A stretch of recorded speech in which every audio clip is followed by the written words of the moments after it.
Okay, so I have a chicken. It was sitting in my freezer, so I put it in this tub with cool water like Monday. Let it sit with some cool water running over it to let it thaw, because like if you have a chicken like this in the freezer, you may know that it gets like frozen solid. So if you do have a frozen chicken, give it plenty of time to sit thawing. So what I did Monday, I had this tub to where it was submerged in liquid, just cool water all day. Well, not all day. I had it for maybe 2.5 hours. Drained the water out, and then I let it sit in this tub in the refrigerator from Monday afternoon till now, and it's good. I think it was probably thawed yesterday, but anyway, you always want to give it lots of time to thaw out completely. So all I'm going to do with this, I mean, I just have my chef's knife, I have a cutting board, and I'm just going to show you the different cuts here. But again, from beginning to end, from even just in the package, I've saw a lot of videos I saw, they like the chickens are out of the package, nothing like, none of them were really realistic. So hopefully this is realistic and somewhat useful for you. So first thing I'm going to do, and I'm going to try to keep it inside this tub because there is liquid in here. It's going to be liquid in here. So I'm going to try and contain my mess as I get through this plastic.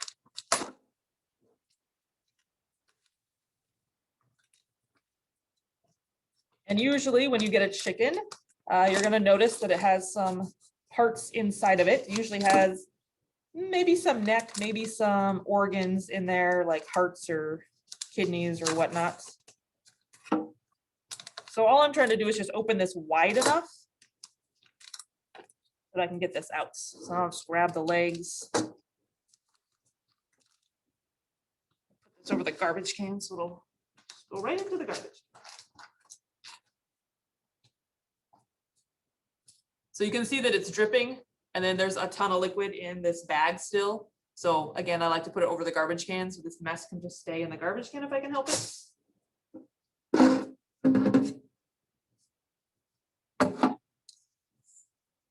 And then we can see that we have like hearts and kidneys, maybe a liver in there, and a little bit of a neck. And it's all sealed, so I'm gonna try and grab that neck just because I have a bag next to me that I'm gonna put all my, this is good for like chicken stock. It's just a little neck, but I'd rather use it for chicken stock because I'm gonna put my back in there too. But anyway, some parts there, we don't need those. I'm gonna throw those away. Some people can cook them up, make a stock. Some people want to cook them up for the dogs or whatever, your prerogative, but I'm just gonna get rid of them. All right, wash real quick.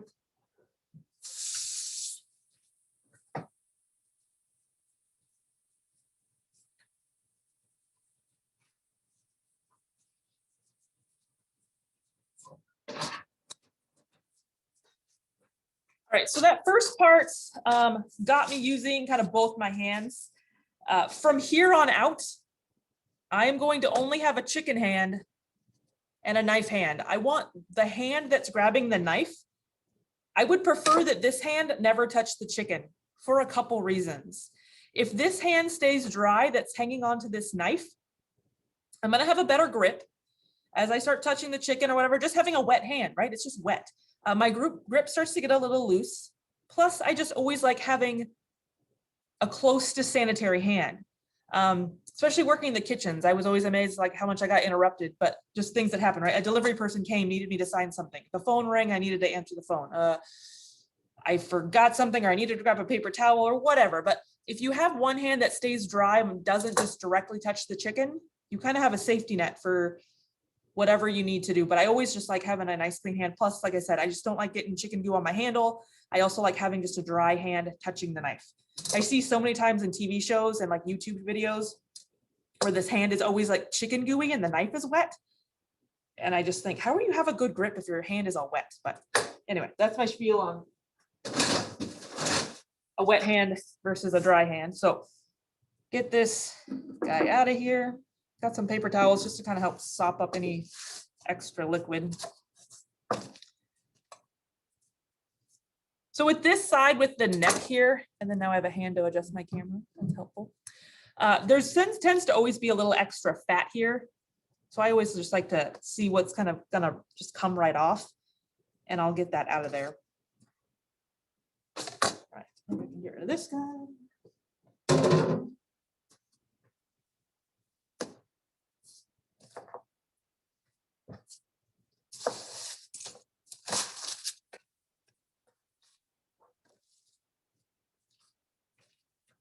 Trying to get it, I don't need it super dry, but the drier it is, the less this is gonna slide all over my board, right? Just like my grip on my knife hand. So if you do notice that things aren't really hanging on too well and they're slipping everywhere, it could be just because now your board's crazy wet, your chicken's crazy wet. So kind of maybe push things aside, dry things off the best you can. So with the chicken, most times when you see a chicken, it's like this, and it's sitting on its back. So this is the back. And then up here, this is the breast meat. Wings, the thigh is here and the legs are here. So when it was walking on earth, it was on its legs, right? So that's technically its tushy, and then its neck up here.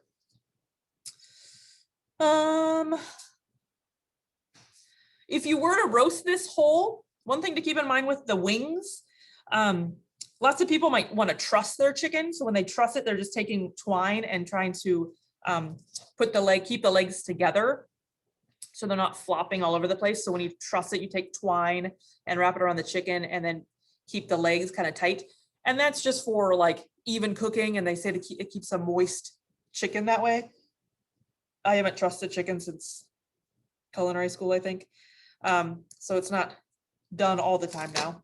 But one thing I do with the legs or the wings, because the wings are so much smaller and they kind of stick out. So if you are going to roast a whole chicken, I always tuck the wings underneath, or like my Thanksgiving turkey, I'll tuck the wings. So I'm just kind of pushing the wings kind of back towards the head, the top of the breast there, and push them under so that if I were to roast this whole, my wings stay under here and I don't have crispy, crunchy wings when I'm done.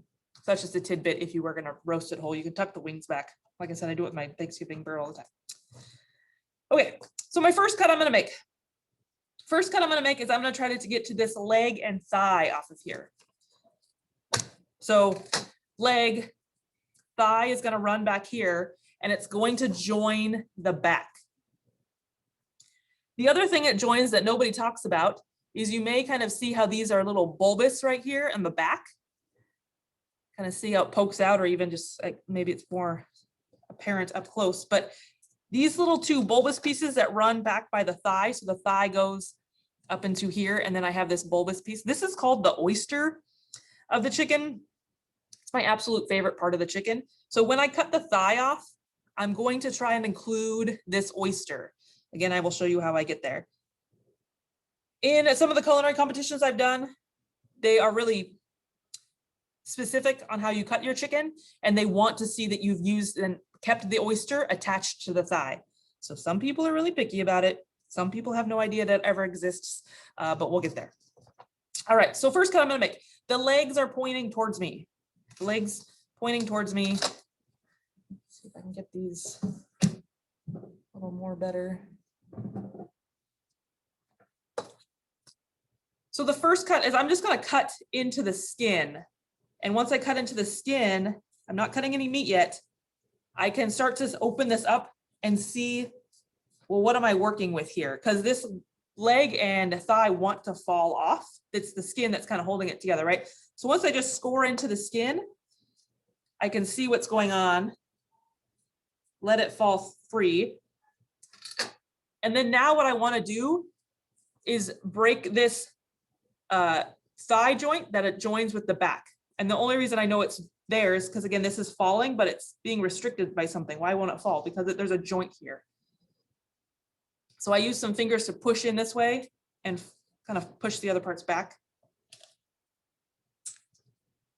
And then now I can see that that thigh joint has come apart. So I'll focus from the back, and my oyster is right here. So again, cutting the skin just gently. You see, I'm just using the tip of my knife here for right now.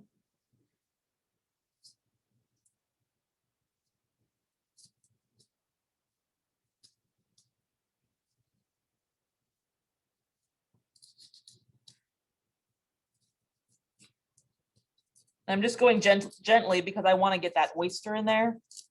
Takes a little finessing to get it. But now that I've sprung that hip joint from the back, it's all ready to come apart here. So there's no bone left to cut through. It's just maybe a couple tendons or something, but. So now I have a leg thigh. The oyster is attached still. So I'm going to see it here by the hip joint that joined into the back.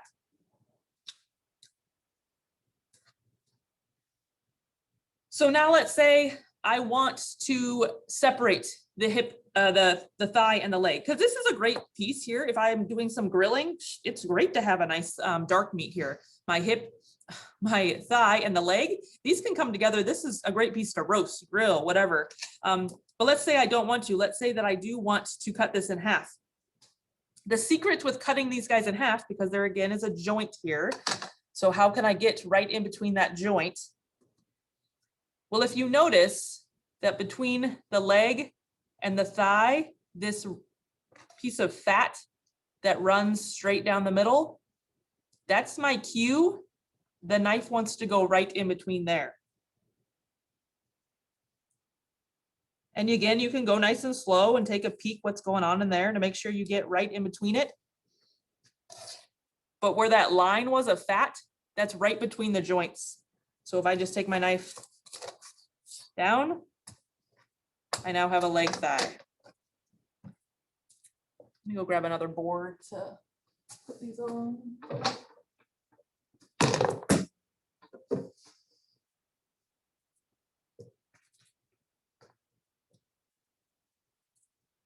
So I'm just going to do the same thing with the other side. Cut through the skin. Let that leg thigh kind of fall. And then get the thigh out of the back. And then you can see it present itself there.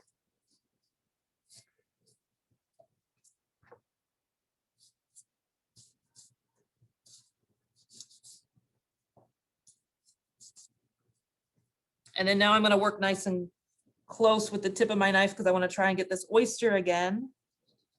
And you could just go straight down. If you didn't care about the oyster, you could certainly just go straight down. That's fine. But because my back is just going to go into, this chicken back is just going to go into a stock pot, I want to grab that oyster and eat it with something tasty. So I have that fat line again between the leg and the thigh. I cut straight through there. Again, I can go nice and slow just to ensure that I am going to go through the joints and I'm not going to get surprised by having to go through the bone or having to go through some more cartilage than I was expecting. Because if I just kind of go through and then I'm like, oh, there's the bone. Again, below, like just going nice and slow at the beginning, there's no harm in that.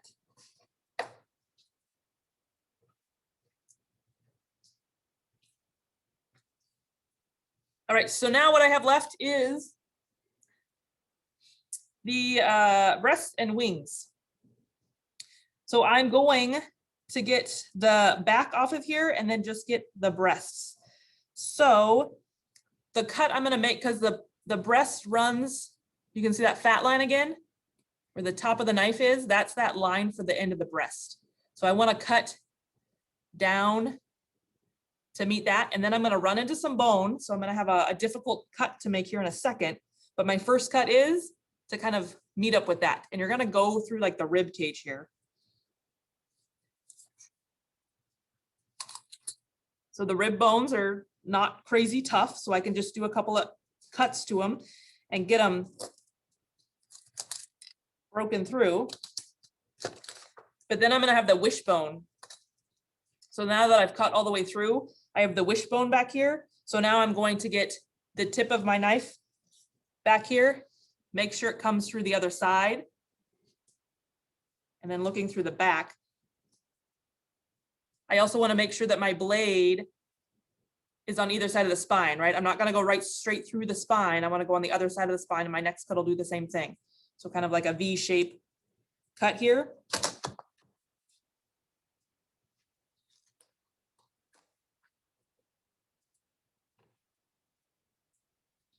A little bit of bone there. So then now all I have is back. This is all the back. I took the oyster out. Going to enjoy that with something else.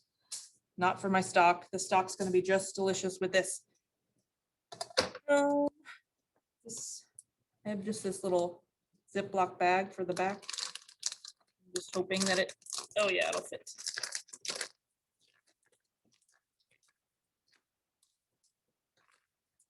There we go.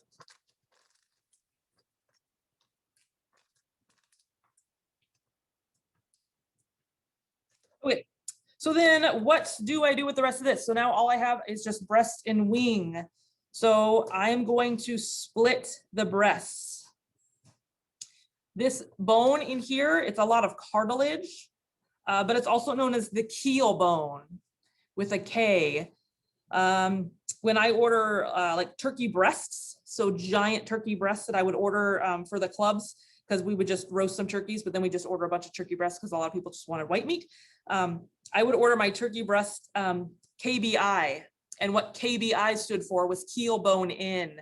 So it wasn't like I was getting a boneless, skinless turkey breast. I was getting a KBI, I was getting the keel bone in. So I would essentially have a turkey roast like this. But so we will cut through the keel bone, and my meat, it's meat side down, goes straight to the middle. You have some cartilage and bone, so it's going to take a little bit of effort to get through it. If it's better to maybe put a towel over this to kind of help support, to put that through there, or go slow.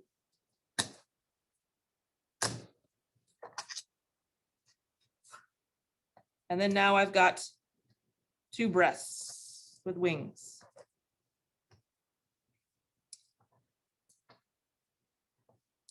So way back in the day, there was this chicken cut, and it's so rare, you hardly ever see this cut anymore. There used to be a chicken cut called an airline breast. So this is technically an airline breast. And what an airline breast is this partial wing attached to the main breast here.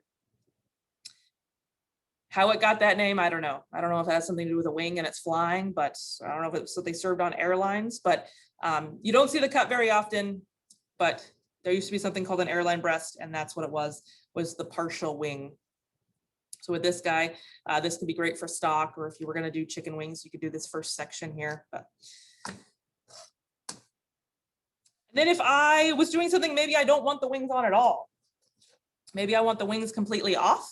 I can certainly do that. So the same kind of concept applies with getting the leg thigh off, is I'm going to just cut through the skin. I'm going to try to find that joint, pop that out, and then just cut it the rest of the way through. You could do this if you know that you don't want the wings. You could do this after the leg thighs. So you don't have to do it in this little section here where I just have the breast kind of flopping around and not like the rest of the chicken to help weigh it down.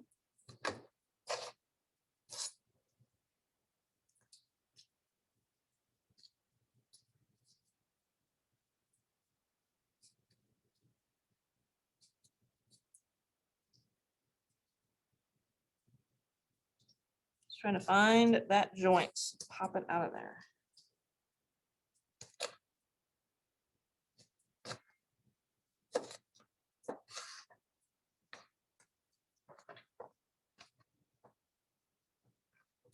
So then now there's the wing if you wanted it, and then there's a chicken breast.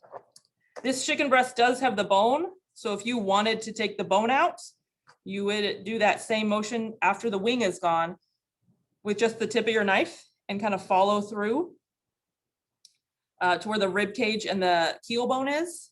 And then you would just kind of hug the side of where the keel bone is to get it boneless if you wanted it boneless. I'm gonna leave the bone in.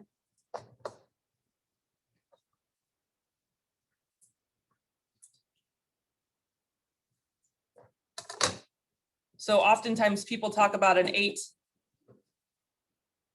cut chicken. So if this was the whole chicken, 1, 2, 3, 4, 5, 6, 7, 8, 2 breasts, 2 wings, 2 thighs, 2 legs. And that's your 8 pieces. You may also hear sometimes of a 9 cut chicken breast. So the way that we're going to make it, we're not 9, actually 10, because I'm going to add 2 more pieces, is I'm going to cut the breast in half. So depending on your cooking method, depending on what you're making, maybe I'm doing something where I'm going to serve, I want to serve all this chicken, right? I'm going to crisp up the skin and I'm going to put a nice little lemon gravy on it. So I want people to have options of legs, thighs, breasts, but I don't want to cook this little leg with this little thigh with this giant breast, right? Because they're not going to cook the same. So what I can do is cut this in half. Now I've got even pieces for even cooking. And then I also just have an even portion control, right? So if somebody wanted a dark meat and a white meat, they can have one of each and not have to commit to this giant breast, because this can be quite big and daunting. I'm like, oh, I'm not that hungry. I may be like this hungry. So same thing applies here. I'm going to have a little bit of that bone to cut through, that cartilage. So just go nice and slow. And then when you feel the resistance, use the heel of your hand to cut through that. And then now that breast becomes 2, but again, a lot more manageable. So I've got even cooking. That's going to help a lot. I think I'll just leave that wing in there.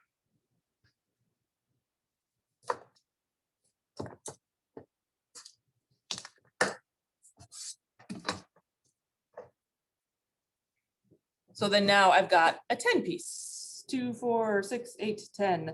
So the two legs, the 2 thighs, 2 wings, and then the 4 each of the breast meat. But again, a lot more of an even cut.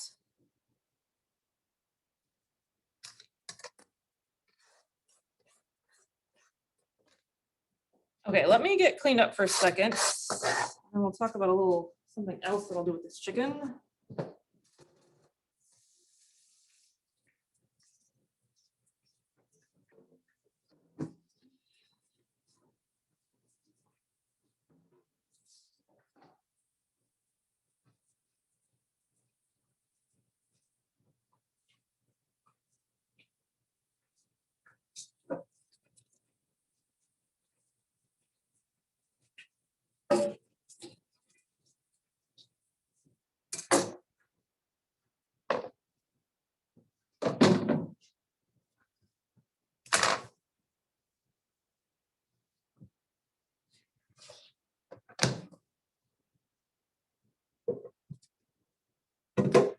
All right, so I've cut up my chicken and now I have this solution next to me. I am going to put this, my chicken in this. Well, what the heck is this? We talked about rubs, we talked about marinades. We did not talk about brines. If you've ever heard of a brine, like brining your chicken or your turkey for Thanksgiving, super popular. Just generally brining chicken, meat, pork is another good thing to do. So, well, what is a brine? A brine essentially is just a salt liquid. This is salt and water. It's about 2 quarts of water and a half cup of salt. So you can certainly taste this, like get your, just get your finger in there and taste your finger. And it's going to taste salty. I've added some crushed garlic cloves, some bay leaves, and some peppercorns just for the heck of it. I put this together this morning. So the thing to keep in mind about brines is that with a brine, I need to let my salt dissolve.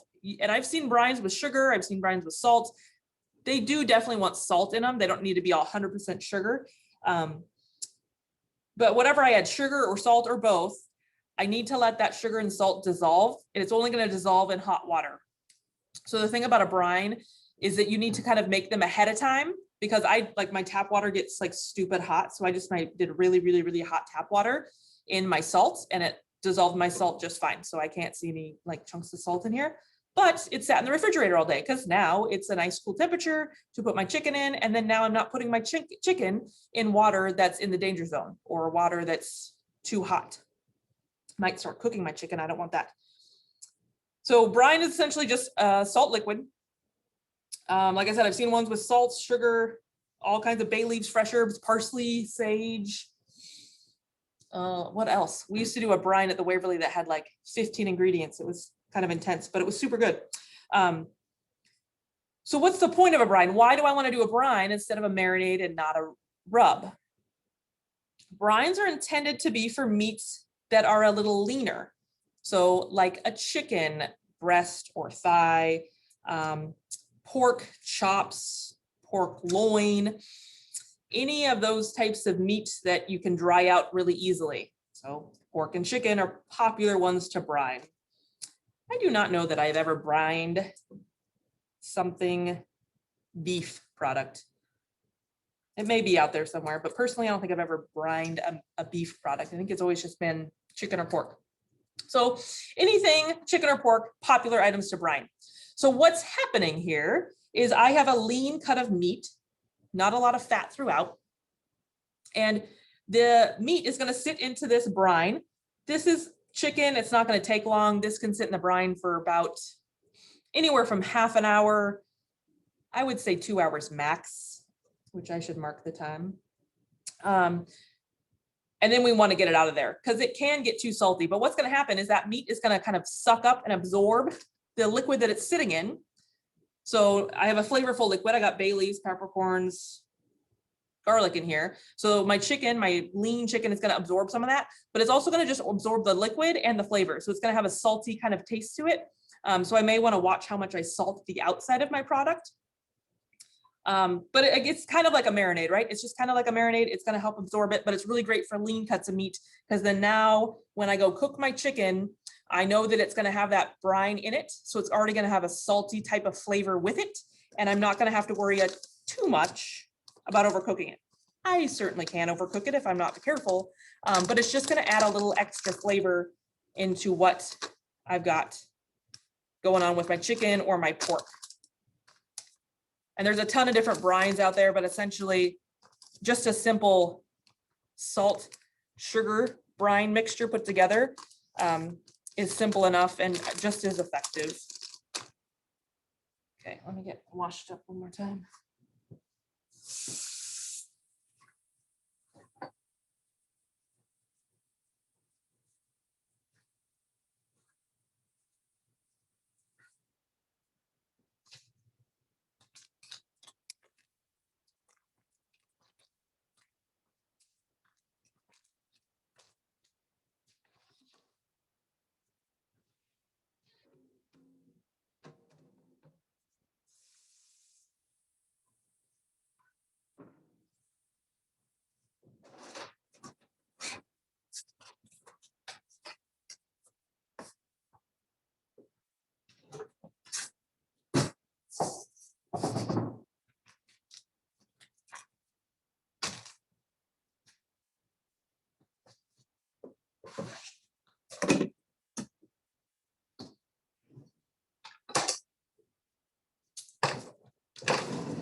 The other thing about a brine is you're going to need to leave it plenty of time to not only soak. So it's 1 p.m. Pass up a note how long it's been in there. So give it plenty of time from making a brine. So having your liquid hot to dissolve salt and sugar, let it cool so that your liquid is cool. So you're putting chicken in cooled liquid and not putting chicken in lukewarm liquid in the danger zone. But then the other thing you want to keep in mind about time is that when you're done brining, I need to let this drain. I'll need to let it drain. But the other thing, I want to pat it dry as much as I can.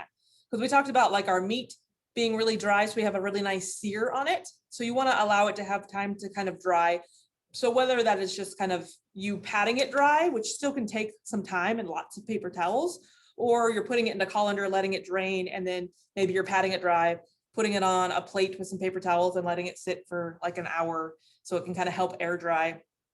It's going to take a little bit of time to dry. So brines are super great. They add extra flavor. That meat is now soaking up this salty liquid that I'm just put it in, and then it's going to have this salty liquid incorporated into its flavor. But again, watch how much you salt the outside of that meat. Know that you just put salt inside. some of the things I've seen with some of the chicken. So like we talked about chicken and some of the chicken being like, when I see chicken breasts and they're like super like engorged and like crazy big. One thing I heard was that like some packers will put a salt solution, put almost like a saline, but like a salt solution inside the meat. So sometimes when you're seeing chicken breasts that are just crazy big and you're like, this had to come from a monster chicken. Well, yeah, the chicken probably was monstrous, but it was also monstrous in just its front section. They had given it so many antibiotics and hormones to make it grow that way while the rest of the body stayed kind of small, because we've seen some of those chicken breasts get big, but do we see the chicken legs get big? Not really. Those legs still need to help support this giant chicken. So another thing that they'll do, like I said, they'll sometimes put saline or like a salt solution inside the breast meat after harvesting the meat, after the animal is gone. But very interesting things that some people do in big giant commercial type ways. But so breaking down a chicken, another great thing about knowing how to break down a chicken or just playing with it, playing is the right word, practicing it, is chicken. A whole chicken can be cheaper. So I can buy a whole chicken. I can see them at the store from time to time when they're on sale for 99 cents. So when they're 99 cents a pound, that is. So, but if I buy a 4 or 5 pound bird for 99 cents, I'm getting like a $5 bird, right? I'm paying $5, but how many meals can I get out of a $5 chicken? Quite a few. So you can buy the whole chickens easier, cheaper, store them in the freezer, break them down yourself. You're saving money. You know, when you go to the store, take a look at the price per pound. What's the price per pound for a pack of chicken thighs versus just one whole chicken? I like the whole birds too, because then now I have a variety of meat. The legs and thighs are all dark meat, while the breast is light meat. But then again, I cut that breast in half, so I still have more pieces. I still have 2 pieces or 4 pieces of dark meat. I have 4 pieces of light meat, so I can split it up that way. So yes, convenience items are convenient, but if we can practice with the skill and know how to break down a chicken, super, super useful and kind of help save the wallet.